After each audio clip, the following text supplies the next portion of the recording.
लक्षद्वीप में वहां के प्रशासक प्रफुल्ल पटेल के खिलाफ विरोध बढ़ता जा रहा है। लक्षद्वीप के लोग प्रशासक के तमाम नए कदमों के विरोध में लॉकडाउन के चलते घर में ही रहकर अब भूख हड़ताल कर रहे हैं। प्रफुल्ल पटेल ने कुछ ऐसे कानून बनाए हैं जिन्हें लेकर लक्षद्वीप की जनता के मन में कई आशंकाएं हैं और इन्हीं आशंकाओं को जताने के लिए, अपना विरोध जताने के लिए जनता इस तरह से नायाब प्रदर्शन कर रही है। समुद्र तटों पर भी प्रदर्शन करने वाले लोग बैठे हैं, पानी के अंदर भी लोगों ने अलग तरीके से ये प्रदर्शन किया, प्लेकार्ड दिखाई।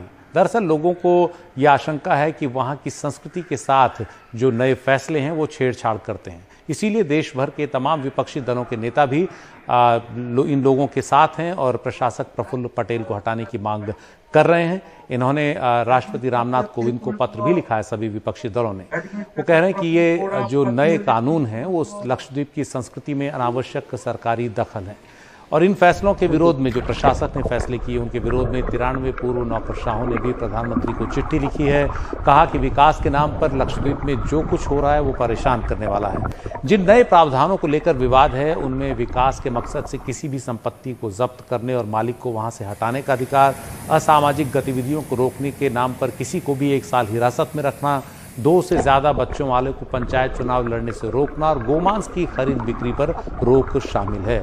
इसीलिए लक्षद्वीप के लोग सड़कों पर तो नहीं उतर पा रहे हैं क्योंकि लॉकडाउन है, लेकिन इन नायाब तरीकों से विरोध का रास्ता निकाल ही ले रहे हैं। और अब हरियाणा, वहाँ भी लॉकडाउन में आज से कुछ रियायतें दी गई हैं और इसी के बाद यहाँ बाजार खुलने लगे। हमारी सहयोगी सोनाक्षी चक्रवर्ती पहुंची गुरुग्राम के सदर बाजार, जहाँ उन्होंने दुकानदारों और खरीदारों से बात की। अभी मैं फिलहाल इस वक्त गुरुग्राम के सदर बाजार मार्केट में हूँ। बहुत ही पॉपुलर मार्केट है, मशहूर मार्केट है। मेरे राइट साइड पे अगर आप देखेंगे एक बोर्ड है, राइट साइड के दुकानों को मंडे, वेडनेसडे और फ्राइडे के दिन बोला गया है ओपन करने के लिए। और लेफ्ट साइड पे अगर आप मेरे देखेंगे तो वहाँ पे एक बोर्ड है, left side shops Tuesday, Thursday और सैटरडे के दिन उनको बोला गया है कि वो ऑपरेट कर सकते हैं। लेकिन एक चीज़ और जो हम देख सकते हैं ये वो है कि इस पूरे मार्केट एरिया में पूरे दुकानों में ऐसे गोल चक्कर जो है मार्क किया गया है दुकानों में, ताकि लोगों को हम याद दिला सके कि सोशल डिस्टेंसिंग का पालन जो है हमें करना चाहिए।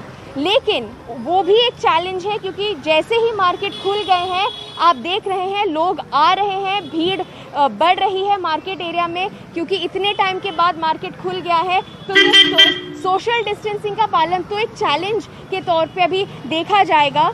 जानने की कोशिश करते हैं एक दुकानदार से जो यहाँ पे कई सालों से ये दुकान चला रहे हैं कपड़ों का, और आज इतने महीनों बाद, इतने दिन बाद मार्केट खुला है, इनका दुकान खुला है। सर जी, आपका नाम बताइए और हमें ये बताइए, आपका नाम बताइए और हमें ये बताइए कि दुकान जो इतने दिन के बाद खुला है उसके बारे में आपका क्या राय है कि ऑड इवन बेसिस पे या दिन के बेसिस पे बोला गया है खोलने के लिए? मेरा नाम है सरबजीत सिंह। ठीक है जी, ये मैं कहता हूँ माहौल ठीक होना चाहिए ताकि बाजार सही ढंग से खुले। पहले उसी भगवान करे कि माहौल ठीक होना चाहिए, क्योंकि माहौल ठीक नहीं हो तो आगे बाजार खोलने फायदा ही नहीं है, वो नुकसान हो सकता है। तो आपको लगता है कि ऑड इवन बेसिस एक सही तरीका है या दिन के हिसाब से सही तरीका है? फिलहाल ऑड इवन सही है। हाँ। उससे थोड़ी सेफ्टी है, जिस टाइम माहौल ठीक हो जाए फिर बंदा पूरा खोल दे। अच्छा, और आपका क्या राय है, क्या मानना है कि ये सोशल डिस्टेंसिंग का जो एक पालन करने को बताया गया है शुरुआत से, लेकिन वो अभी भी एक चैलेंज है क्योंकि लोग भीड़ भाड़ में सोशल डिस्टेंसिंग मनाया नहीं जा सकता? नहीं, कस्टमर आधा हो चुका है जिससे सोशल डिस्टेंसिंग बनी हुई है। कस्टमर ही उतना है, लिमिटेड कस्टमर बाजार के अंदर। और आपके कारोबार में कैसा इफेक्ट हुआ है बिजनेस को? जाहिर सी बात है लॉकडाउन की वजह से इफेक्ट हुआ ही होगा, लेकिन जरा आपके बिजनेस के बारे में बताइए, आपको क्या देखने को मिला है? देखो, आज पहला दिन खोली है तो स्टार्टिंग अभी हुई है, तो आज पता चलेगा दिन पूरा पड़ा है। तो दिन के जैसे दिन बीतेगा तो पता चल जाएगा कैसा काम है। बाकी भगवान करेगा सब ठीक हो जाएगा, काम भी और माहौल भी। और अब हरियाणा में जो टकराव सरकार को के बीच में, प्रशासन के बीच में और किसानों के बीच बना है उसकी बात करते हैं। कृषि कानूनों को लेकर हम बात करेंगे, लेकिन उससे पहले खबर पटना की। पटना में जो राज्य सरकार है वो तमाम दावे कर रही है कि ब्लैक फंगस जो है उसके इलाज के लिए इंजेक्शन उपलब्ध है, लेकिन जो ज़रूरी इंजेक्शन है एम्फोटेरिसिन बी उसकी यहाँ ज़बरदस्त किल्लत है। न तो एम्स पटना न IGIMS में इस इंजेक्शन की एक भी वायर मिल पा रही है, जबकि सिर्फ इन दोनों अस्पतालों में ही 500 वायल्स की ज़रूरत है और दोनों अस्पताल जो हैं वहाँ ब्लैक फंगस के 100 से अधिक मरीजों का इस वक्त इलाज चल रहा है। शनिवार को भी इन अस्पतालों को सिर्फ 200 डोज वायल की सप्लाई की गई थी। पिछले 3 दिनों से आपके पास ब्लैक फंगस की जो सबसे नेसेसरी मेडिसिन है वो आपके पास सप्लाई नहीं आ रही है। हमारे यहाँ सरकार से मेडिसिन हम लोग को मिलता था हमेशा 400 लगभग 400-500 वायल लाइपोसोमल एम्फोटेरिसिन भी मिलता था, लेकिन परसों हम लोग को 200 वायल मिला और कल मिला ही नहीं।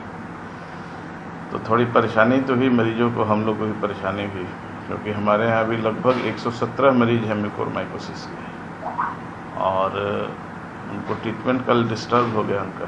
तो कितना आपको वायल चाहिए 117 पेशेंट्स के लिए?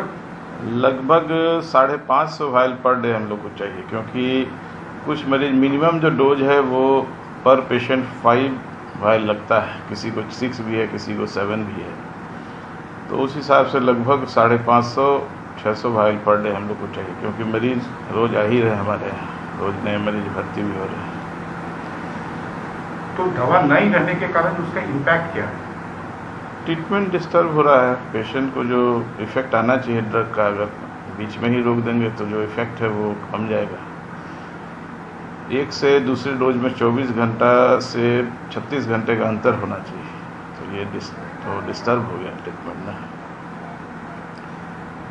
और मरीजों को परेशानी हो रही है। अब बात करते हैं हरियाणा की, जहां कृषि कानूनों को लेकर केंद्र सरकार और किसानों के बीच टकराव बना हुआ है। हरियाणा और पंजाब में किसानों के प्रदर्शनों का असर ज़्यादा दिख रहा है।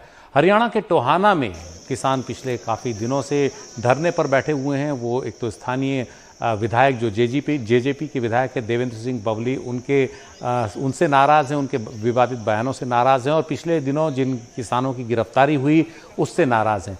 किसानों ने कहा था कि वो हरियाणा के सभी ज़िलों में थानों का घेराव करेंगे, लेकिन कल रात 2 किसानों को रिहा किए जाने के बाद उन्होंने अपनी वो योजना टाल दी है, लेकिन अब भी वो टोहाना में धरने पर बैठे हैं, क्योंकि उनका कहना है एक किसान अब भी वहाँ पुलिस ने उसको गिरफ्तार किया हुआ है। और इसके अलावा ये जो किसान हैं वो इस बात से भी नाराज़ हैं। उनका कहना है कि प्रशासन किसानों की उनसे कोई बातचीत नहीं कर रहा और उनके खिलाफ मनमाने केस उसने दर्ज किए हुए हैं। इन केसेस को भी जल्द से जल्द वापस लिया जाए। अभी एक आदमी हमारा मक्खन सिंह वहाँ पे बंद है, उसके बारे में यहाँ पे पंचायत होगी और पंचायत में आगे की रणनीति तय करेगी, क्योंकि उसमें भी जो यहाँ का विधायक है उसने अपनी जो एप्लीकेशन थी वो वापसी ले ली, उसके बारे में यहाँ पे चर्चा करेंगे। और जो थानों का घेराव था वो यहाँ की कमेटी ने निर्णय लिया है कि पूरे प्रदेश के जो थानों के घेराव थे वे घेराव नहीं होंगे। ये पूरी कमेटी का निर्णय है और हम भी कमेटी के निर्णय जो है इसका धन्यवाद कर रहे हैं कमेटी के निर्णय का।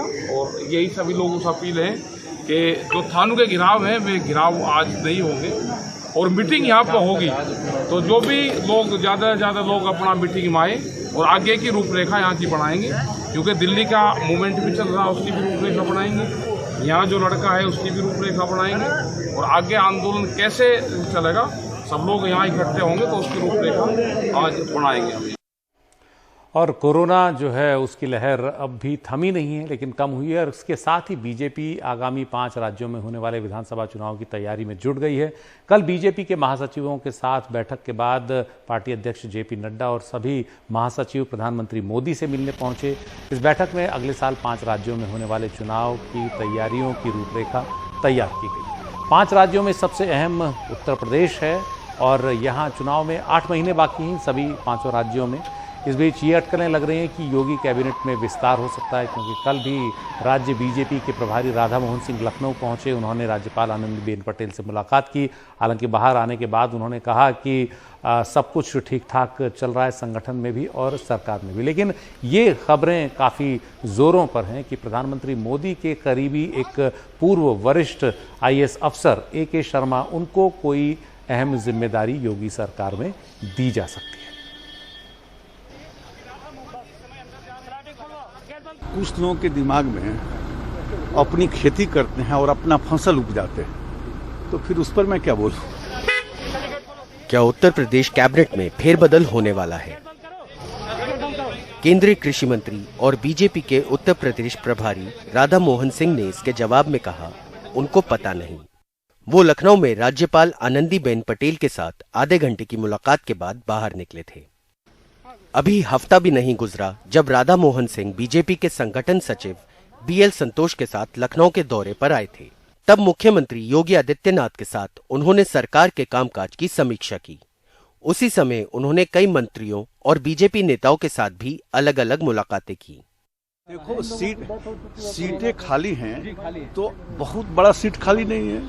कुछ सीट जो खाली है तो उचित समय पर मुख्यमंत्री अपना निर्णय लेंगे। जहाँ तक सरकार संगठन का सवाल है, देश में सबसे मजबूत संगठन उत्तर प्रदेश में बीजेपी का है और सबसे ज्यादा लोकप्रिय सरकार उत्तर प्रदेश की मोदी सरकार। इस बीच सुर्खियों में है प्रधानमंत्री मोदी के करीब माने जाने वाले पूर्व IAS अधिकारी AK शर्मा। शर्मा अब उत्तर प्रदेश विधान परिषद के सदस्य हैं। बीजेपी सूत्रों का कहना है कि उन्हें यूपी सरकार में बड़ी भूमिका देने की तैयारी है।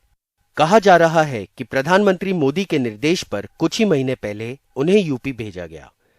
आते ही उन्होंने प्रधानमंत्री के चुनाव क्षेत्र वाराणसी में कोविड के संकट से निपटने की चुनौती को अकेले अंजाम दिया।